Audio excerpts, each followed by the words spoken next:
All right, welcome back and welcome to Zapier's user interface. So here we're able to go into Zaps, we're able to go into tables, interfaces, chatbots, canvas, and agents. We can also look at our Zap history and our app connections if we have any application connections currently set up. I have Discord connected, so that would show up. And what we're going to explore in this video are Zaps. So we're going to look at, what actions are, what triggers are, using variables, etc. It's just going to be a very brief overview of how Zaps work. We're not actually going to build anything until the next episode where I'll go through one of my Discord automations and then we'll actually build the same thing out. But first, before I do that, I do want to show you the Discover page, just because this has a lot of already made workflows. So if you need some kind of inspiration, you could go here to get some ideas. So for example, if you look at this lead management template, it says add new Facebook lead ads. And then it looks like you're just appending whatever data you're getting from Facebook leads onto a Google Sheet. Or this one, it looks like you're getting email notifications. Or over here, it looks like if new form responses are submitted, you can have an automation to send these responses into a Slack channel. And there's just a ton of options. So you can look at a lot of these. There's a lot of different workflows already made. You can just click, copy these, and then you can just add in your own custom connections. So I think something that's pretty straightforward would be grabbing Google form responses and then posting them into a Slack channel. So you could click on that and then you could follow through, but I'm not going to do that right now. I kind of want to head over to Zaps and just show you how to start something from the very beginning. And again, we have this little menu here to show Zaps or folders. So if you want to organize your Zaps into folders, by all means, you can go ahead. I'm not going to worry about it just because I'm not going to have to revisit these. But of course, if you're doing this for either a work environment or something else that you want to keep these organized for obvious reasons, then of course, using folders would help a lot. I'm going to click on New Zap. You could add a new folder if you wanted to. And right away, we are greeted in this kind of sandbox environment where we can drag around and we can look at all these different icons on the side. We can see this variables icon down here.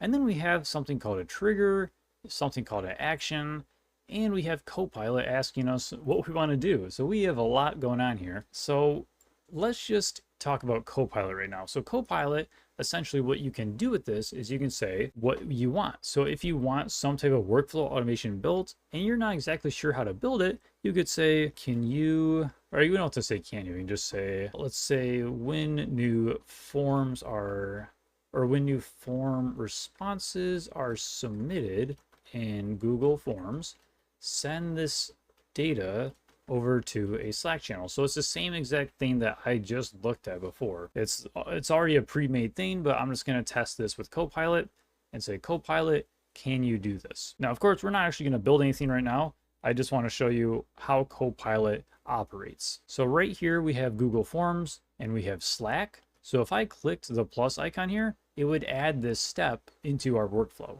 So we don't want to do that right now because we don't want to build anything right now. We just kind of want to get a feel for this. So we're going to ignore that. So let's first focus on the main parts of Zapier.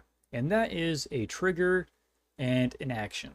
Now you can have multiple actions, but right now we're just going to focus on very simple, straightforward workflow. So a trigger is something that happens to then result in a action. So for example, a trigger could be like what we mentioned. If someone submits a new form response in Google Forms, then grab that data and send it into a Slack channel. So the trigger is whenever they submit a new form response, and the action is when that data gets sent over to a Slack channel. Another action or another trigger could be if you receive an email, maybe forward that email somewhere else or have an AI agent respond to it. So the trigger is the email being sent over and the action is anything that happens after that trigger. You could even have a time trigger. So every day at 7 a.m., run the following actions. The trigger would be once your clock hits 7 a.m., then all these actions will happen. So a trigger is just something that starts off your workflow. Now, if we click on this, we can look into all the different applications that are allowed to be used within these workflows. So Zapier says they have over 7,000 apps and tools, and we're not going to explore nearly that many because that's way too much, but we can get a feel for how the logic works and how the UI is within Zapier. So right here we have our top apps, we have built-in tools, and Zapier products. So chatbots and agents, we'll be working with those. On the left-hand bar here, we have apps, which are just the apps we looked at on our homepage. We have flow controls. So if you need to loop something or set up a path or maybe a filter or even a delay, we have all these different flow controls. So think of something like a path. So let's say that something happens, an email is sent. So let's say something happens where an email is sent or something along those lines.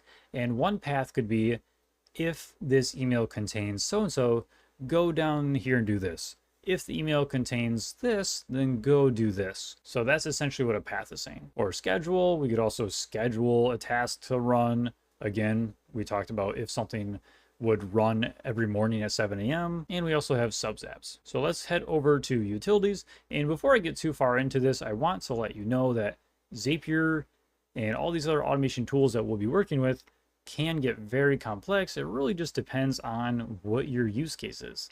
So I just want you to know that the scope of this course is beginner friendly, just trying to understand what Zapier even is and understand what these workflow automations even are. So we're not going to build anything crazy complex, but again, this is just supposed to be a beginner's guide anyway. All right, so we have our utilities here.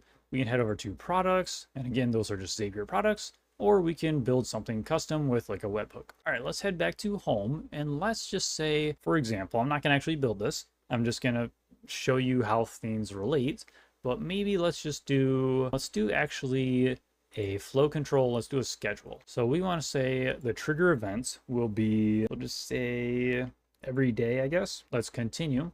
And before we continue, let's look at this UI here on the right-hand side. Okay, so I just adjusted my screen so we could see this. Let me zoom out of this a little bit. But on the right-hand side here, we can see we have this app section, and the app is just whatever trigger we're using.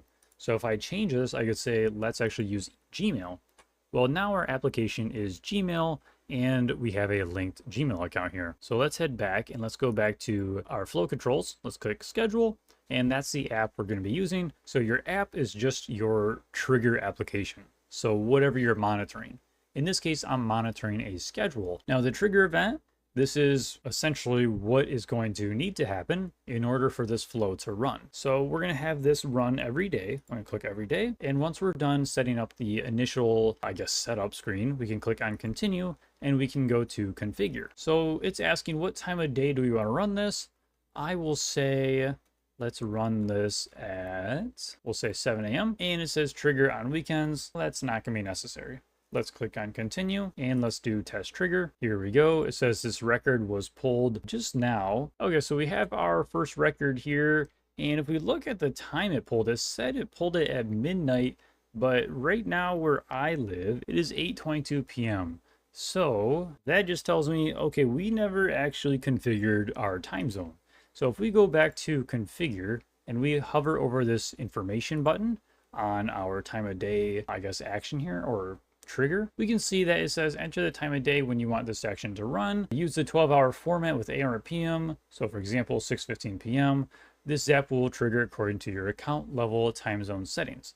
So if you haven't set a time zone, it'll default to UTC or GMT +0. So it means I haven't actually set my time zone. It's not going to run at the time of day that I think it's going to run. So let me actually go set that now. Okay, so I just went over to my account settings and I set the time zone there. So I'm gonna click continue, or we'll just say find new records. Here we go. And let's click continue. And there we go. Okay, so now we have the option to select an action. So what actions do we want to occur once this trigger goes off? So maybe every day at 7 a.m. we want maybe an email to go out. Maybe we want a Slack message to go off. It could be anything. So let's just do a Slack message. Let's say every day at 7 a.m. we want to trigger some type of Slack action. So we have Slack as the application here. The action event, well, it looks like we have a few choices here. We could add a reminder, we could cancel a message, we could create a channel, we could create private, delete message, edit message, etc. I think the easiest thing to do would be to send a message. So let me type send, and we're gonna do a channel message. If you're not familiar with Slack, it's kind of like Discord. Think of any type of team meeting app. Think of Teams, think of like Google Chat, think of Discord. They're all kind of similar. You have your channels, you have your users, and users just send messages to each other in different channels. That's essentially what Slack is. Okay, so I have my Slack account linked here. So if you want to follow along, feel free to go ahead and you could link in an account here. But again, I said I'm not actually going to build this. I guess I kind of lied because I'm pretty much building it now, but we really don't need to see it run. I guess we can, might as well, where I got to this point.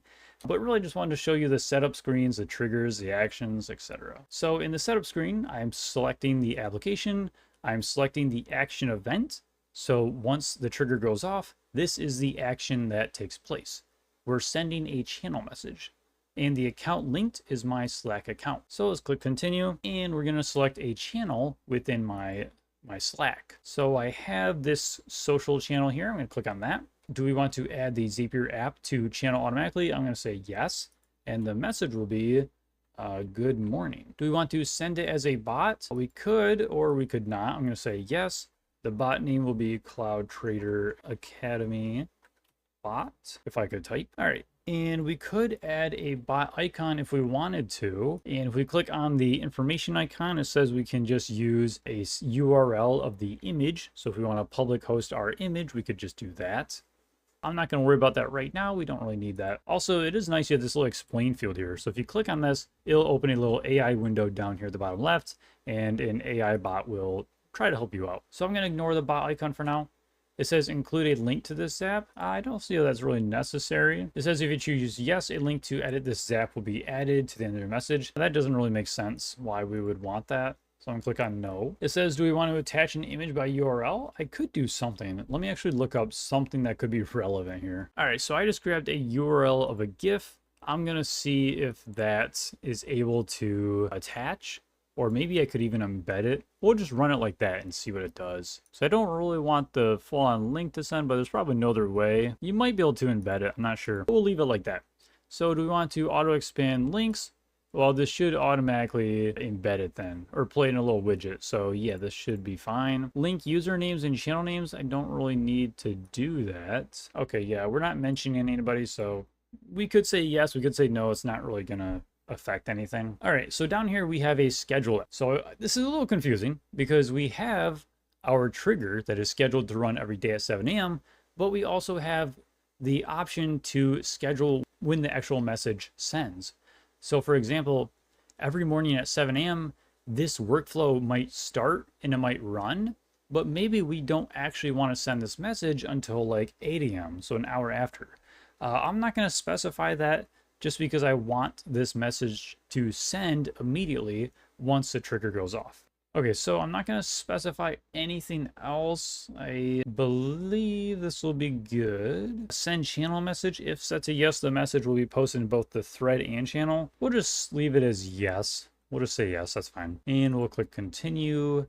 And let's go and test our step. So a message should be sent to our Slack now. So I'm going to open up Slack. All right, so heading over to my Slack, and I can see that we have a message from our Cloud Trader Academy bot with a GIF that says good morning and some text that says good morning. So this was just a test run. If I go ahead and publish this Zap, it will automatically run every day at 7 a.m. And of course, the time zone was set by me. So if I set my time zone up correctly, it should be 7 a.m. Eastern time that should run. And again, you want to make sure that your Zap is actually on. So if I turn this off, then tomorrow at 7 a.m. this will never run. But we want to leave this on so that way, tomorrow it actually sends this good morning message.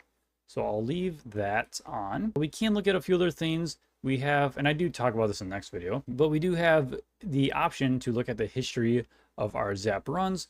Now we've only ever tested it, so it's not going to be considered a run until the trigger is successfully activated. So 7 a.m. tomorrow, and then once everything runs through, it will show a Zap run. Over here is our change history. So any changes made, if you're familiar with GitHub and version control, imagine you make a change to your software, your application, and then you publish that change. You're going to view a log of change history. And I guess that's not really unique just to GitHub. there's version control on plenty of things. We also have Zap details, so that's just kind of the location of it. And if we want to make a template so others could use this. And I think my time zone, I accidentally set it to Central Time, but whatever, it's fine. We have our linked assets as well. We're not going to be using tables or interfaces, so that doesn't really matter. We have our versions down here. So if we publish another version of this, we can publish to version 2.0.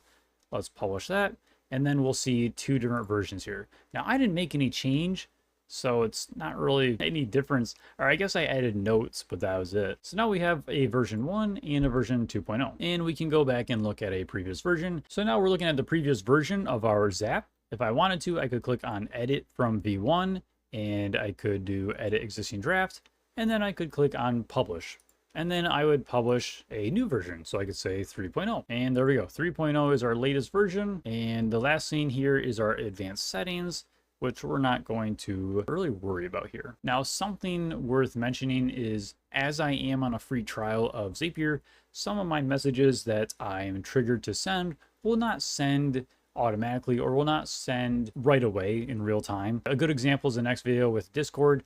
These messages will not send immediately because I am on a trial version and there are, different rate limits set when you're not paying for it. So that was our intro to using Zapier's Zaps. So we're going to make a few more workflows before we move on, just to try to solidify our knowledge on this, because there is a direct relation between AI agents and chatbots relating back to our Zaps.